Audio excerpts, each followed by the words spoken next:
G'day everyone, I'm here with Raquel. Raquel is the owner and founder of Ladies That Lift, who are competing at this year's TCF Team Champs. She's bringing an all-girls contingent, and so excited to have her. Hello, Raquel. Hey, how are you? I'm good. I'm excited to be chatting to you. So Raquel runs Ladies That Lift, who've been around the circuit for a while, and like I said to you before we hit record, I've seen you around at comps and stuff, but we've never actually had a chance to sit down and chat. So I'm excited to have you today. Yes, I'm excited to be here. Talk about Ladies that Live, talk about Team Champs. So nervous, but we'll get there. Yeah. No, of course. It's going to be really fun. So first off, obviously have to ask, tell us a bit about your background. So, how long have you been training for? What got you into fitness, and how long have you been running Ladies That Lift, and what is Ladies That Lift? Oof. Okay, what a story. So I've been in the industry for over 10 years, but I've only been a PT for about 7 of those. So I started teaching group fitness, and then I eventually moved into PT because I just loved working with people one-on-one. And eventually I did some bikini competitions, found very quickly that wasn't for me, and moved into powerlifting straight after, and found powerlifting was just such an amazing way to ground your training routine. And I was doing that with Bubble Babes Brigade at the time in like 2019. And so whilst that was happening and competing, I just loved it. And then I was also doing my own thing, and I was running a business, just my own sole trader, Raquel Fit PT at the time. And I just started teaching my girls how to do the SBD. And I really, through that, wanted to also take someone to competitions. COVID happened, lockdown happens, couldn't do any of that, but I had some really strong girls through that. And I ended up just doing like some friendlies once lockdown kind of intermittently stopped. We had like someone did like a friendly, I think it was like the Strength Haven or something like that. And one of my clients competed, and it was an amazing experience. Felt like such a newbie, like so out of my depth. And then eventually just kept going through the motions, finding my own feet, and changed to Ladies That Lift. And now I've got a bunch of competitors. We've competed at multiple comps, and yeah, I'm definitely loving it. It's such an experience. Every time I go to a comp, I learn something new. And it's funny because like something always will happen. I'm just like, yep, okay, let's just keep going with the day. But yeah, I'm really enjoying it. So yeah. Cool. And so you kind of like had this transition, like it sounds like you started in this the typical fitness world of like bikini and aesthetics and stuff, and you kind of transitioned to strength training and powerlifting. Like you said, it's a very powerful tool for grounding you. Ladies That Lift, I presume you're women's only, like you're only training women. Yep. Yes. And what is it about strength training that you're? No. And what is it about training women in strength so much that is like? I mean, it sounds like hearing you talk, it's like over the course of your career, you've kind of found, I suppose, maybe not your niche, but like your passion, right? Like something that you're really like passionate about, something that you're really like you believe in. What was the kind of thing for you? Was there like a key moment or key experience that you had that was like, yeah, this is it. This is what people need in their life.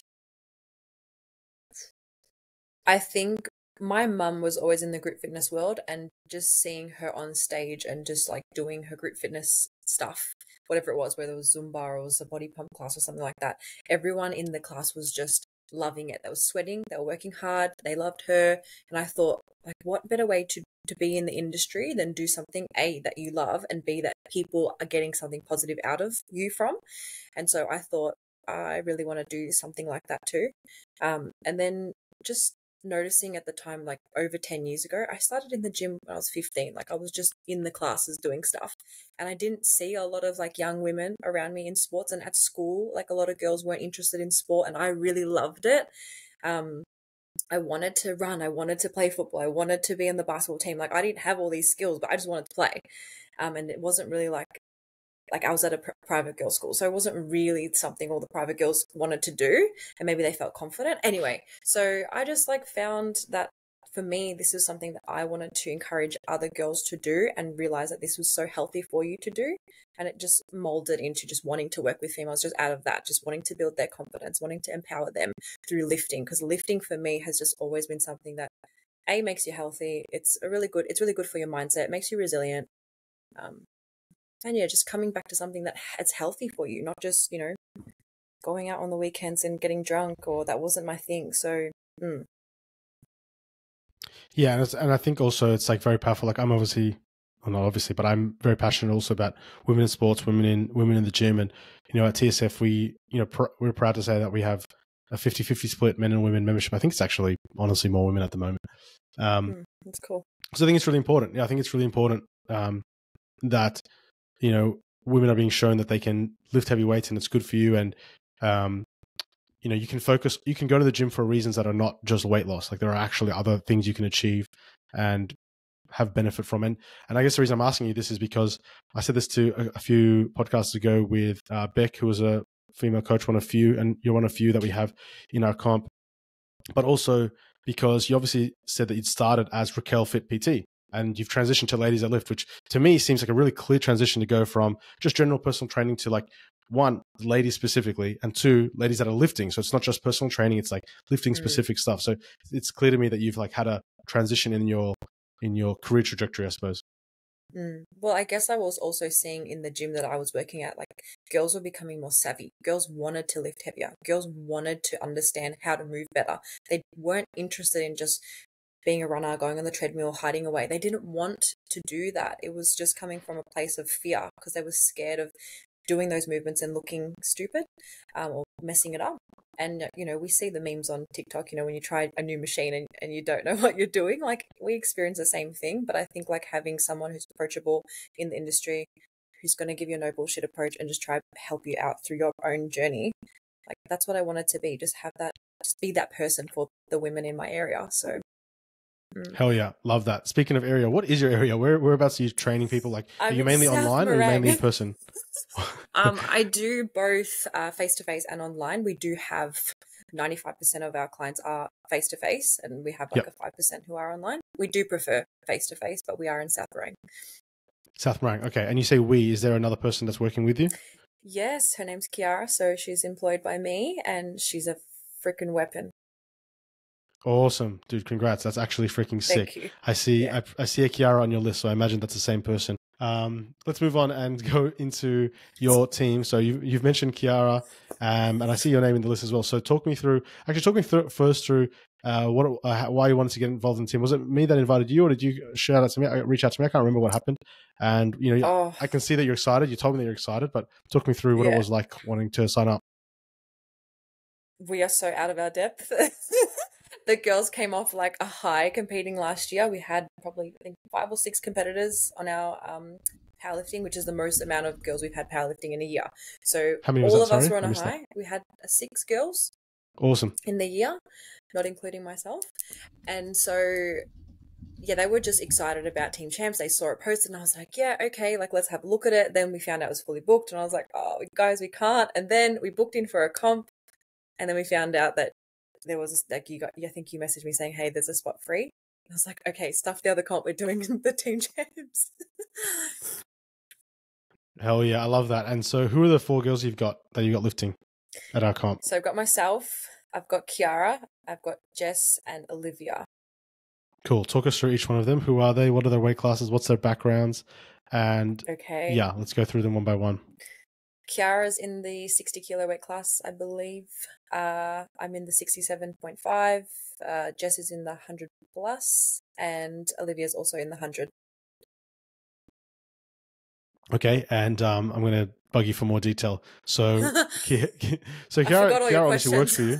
That's okay. I'm going quickly. Yes. So Kiara works for you. She's competing in the 60 class. What's her background? She's done many comps before. What are her numbers like? Yeah. Okay. She's done. Okay. So the list that we have is not exactly super competitive, and we know that. We have all agreed that we are a little bit out of our depth here, considering the list and the lineup. Like we've seen it, and we're like, oof, we have got some bloody heavyweights here, and we're excited about it. But I think for us, I don't think we're coming in super competitive, but we're going to try our best for ourselves and try to beat our own personal best. So yeah, I think that's the kind of thing I want to ask you about in a second, actually, because there's like more to competing than just like trying to win and stuff. And like you're very well within your right to say, yeah, we're not going to win, and that's okay, but you can still have a good time and get a lot of value from the day, actually. Yes. Yeah. And I think that's what we're coming into it. Like we want to have just fun. We want to enjoy it. We want to meet other people. We want to be around the other girls. And that's the joy of powerlifting. You get to meet other people and also support them. And I think it's a very like it's a sport where you get to just be around everyone and around the energy. So sometimes that is really empowering too. And inspiring, because you get to see other people in your weight class and what they're lifting, and it just makes you want to be better. So, every time I leave a powerlifting comp, I always feel super high. It's like just a buzz. So I think that's what we're looking forward to, is just being there, being in the environment, see what numbers we can pull, and up against other people as well. Yeah, for sure. I think kind of like what we were talking about before about, or what I mentioned at least, about the fitness world and bodybuilding world and kind of stuff, and it's that kind of world is very focused on comparison, and as the saying goes, comparison is the thief of joy. Same thing happens in powerlifting a little bit, of course. It's very easy to see people lifting bigger and better than you, and you kind of wish that you were as strong as them, and you can kind of get caught up in that. But if you can, as a leader, obviously, and as a coach, if you can kind of guide the mentality of your girls, but that are competing, and some of your other clients that I'm sure are going to come and watch and support, and say, hey, rather than looking at these girls lifting these freaking crazy weights as being like, why can't I be like that? Just let your jaw hit the ground and be like, that's freaking incredible. Good for you. Yeah. And maybe one day if I train hard, I can kind of get close to that. I think that's just like a really healthy way to learn and experience your lifting journey. Yeah. We're super excited for that. I think what are we, 4 weeks out now? So I think we're all pretty sore. And we have a group chat on WhatsApps, and we're just sending each other our lifts, and we're like, it feels like shit today. But we're trying to support each other in the group, because the lifts that we think feel like shit, they actually look really good. So yeah. Yeah, and like even just exactly like you're describing, you got your little group chat, you're excited and stuff. It's like, for me, a lot of the benefit of these comps is the camaraderie that's built, and the team spirit that's generated. And I'm just going to hazard a guess, but I can imagine that you guys are going to come out in matching shirts or matching some things, and you're all going to be you're going to have this kind of thing, and maybe the other girls or your other clients are going to turn up with signs and whatnot. I think all of that is so valuable, and especially it's actually probably refreshing to go into a comp and go, no expectations here. we're out of a depth, like you said, but that's okay, and I'm just going to hear and do the best I can. Yeah, I think that it's important to have a little bit of that, because I think we're at a point in the prep where we've realized we've had a short period to prep for this, and we necessarily didn't go at the end of the year thinking we were going to be in this competition. So when this was all announced and we're going to be in it, we're like, okay, the turnover is quite quick, so we're not going to have, with everyone on holidays and whatnot, we're not going to have a super long prep, and that's okay. Let's just have fun with it, and I think let's just enjoy the day for what it is. So yeah, I'm really excited for the camaraderie and just having other clients there too. It's going to be fun. Yeah, exactly. And one thing I wanted to ask you, and I've asked a few other people this as well, is how will you define a successful day in the lead up, and then then again reflecting afterwards? So, for example, for example, some of the other coaches will say things like, if our team don't finish top 3, I'd be pretty disappointed. That would be a successful day for me. Or another coach might say, if we can finish here, or if this client can achieve this number, or really hoping to achieve this. I guess what are your expectations? You're saying that you're coming in, knowing that you're not gonna take out first place, but what are your at least expectations or goals, or what would you define as being a good day, and what are you hoping to get out from the experience? That's a really great question, and one I haven't probably asked myself even those questions, or my team. Expectations. Ooh.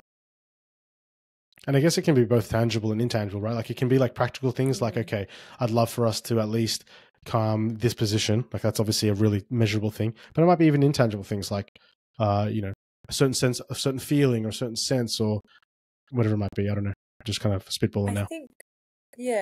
I think like we said before, having fun with the day, enjoying it, meeting other people, that's something really measurable. Have you met one new person?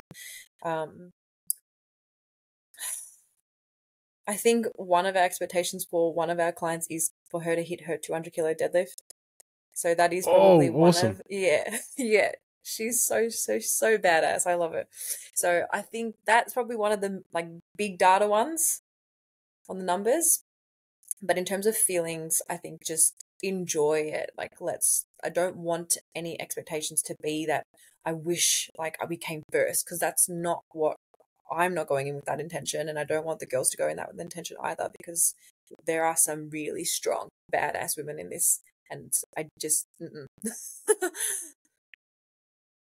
Yeah, and it's like I really like what you said there about like, you know, one of your little goals might be like to meet one new person, introduce yourself to someone, because it's like that's actually something I do. Like that's something I tell a lot of my lifters. It's like, you know, especially lifters who I've got, you know, I coach a very diverse group of people, and like some of those people are really competitive and they're at national level and they want to win nationals and stuff. And it's like, cool, that's all well and good, and I love coaching them.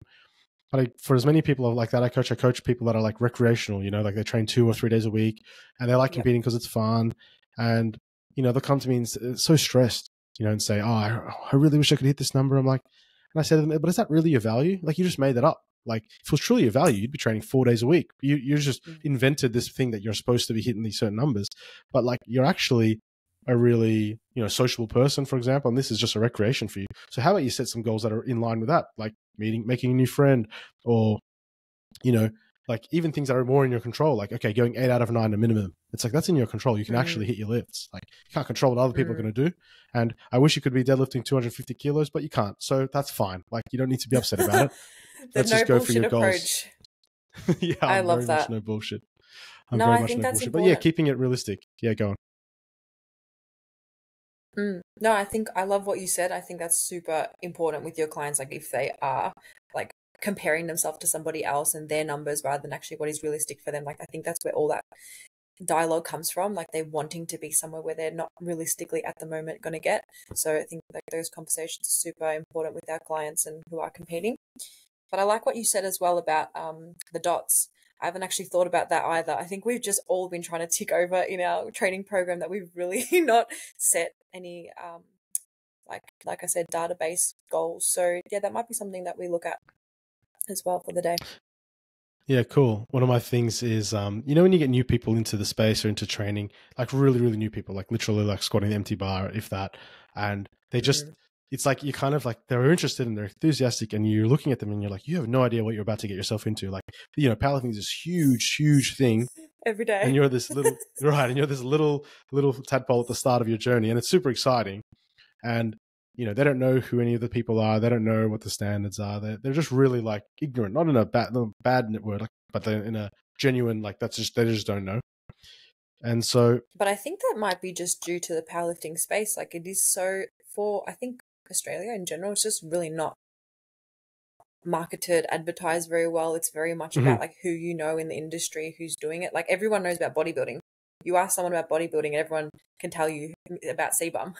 But you talk about powerlifting and there's not a lot there. So yeah, and what I was going to say though is it's so funny because, like, you know, when you take like clients to their first ever meet and they've got really no idea, right? Like you've just guided them the whole way. They're doing their first competition ever, and they don't know they barely know the rules, or they barely know what difference is between bars and stuff. Like they don't know the difference between steel plates, or calibrated plates, and bumper plates, or even in the gym they load the wrong plates because they don't know the difference. Like they are really just like, you know, just listening to your instruction, I suppose.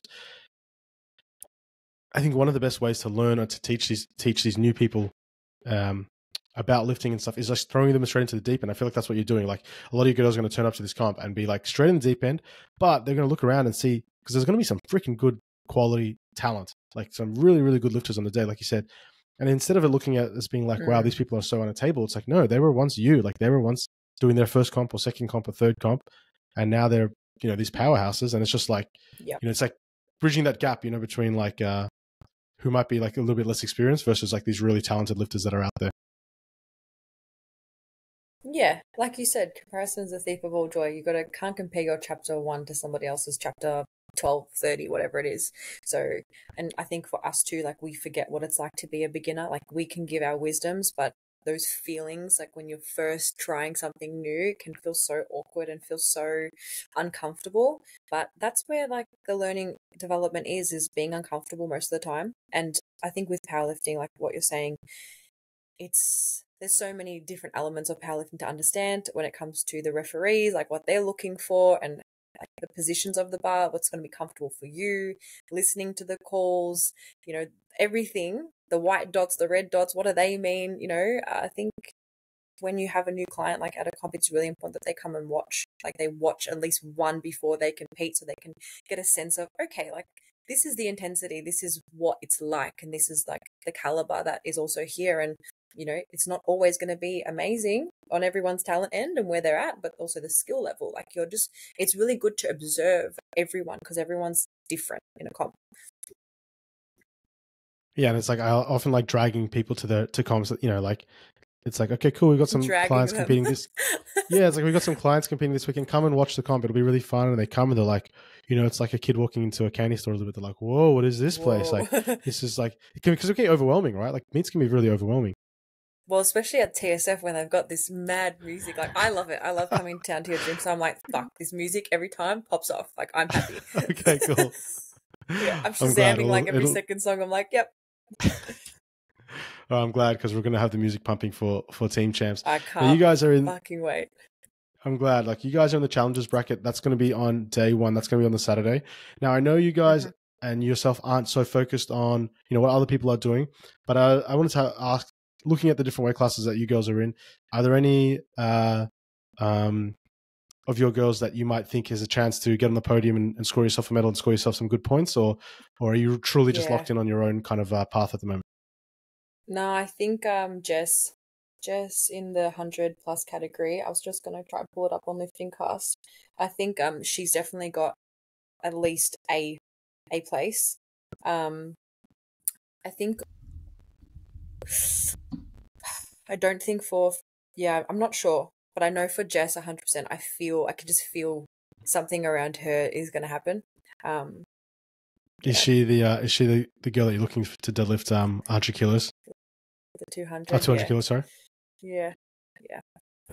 Yeah, awesome. I mean, she's in a good group. Like there's 4 of them in that category, and 3 of them are lifting that day 1 with you. So that'll be a really good session to watch, actually.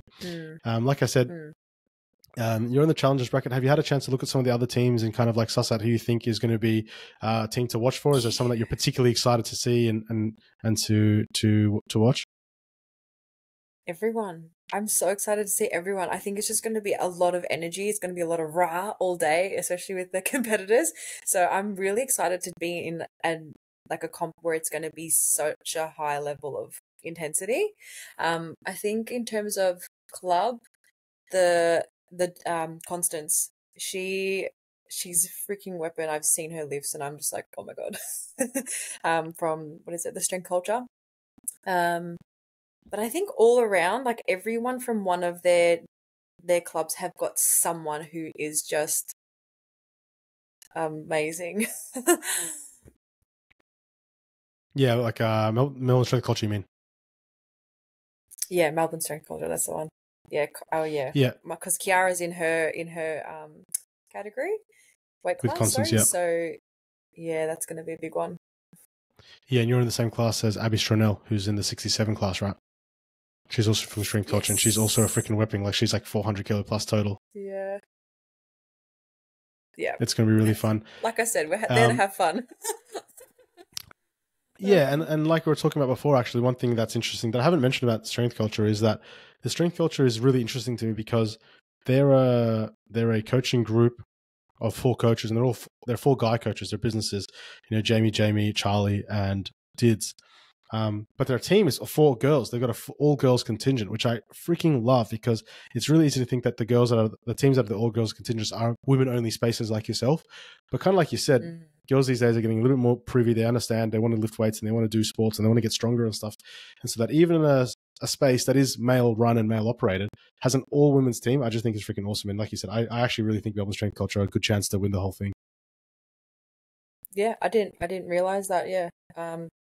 I think they definitely are, like the women coming out of there, like on their stories, and who I see. Jamie's actually my coach as well, so I think it's just amazing. Like, why not? Like, girls need to lift, and girls can do it. Like, it's amazing. Awesome, Raquel. Thank you so much for your time. It's been good to chat to you and to kind of get your insights and to hear your perspective as you prep your team into the comp, and obviously you're competing as well. So, wishing you guys the best of luck, and yeah, thanks for making the time today. Thank you.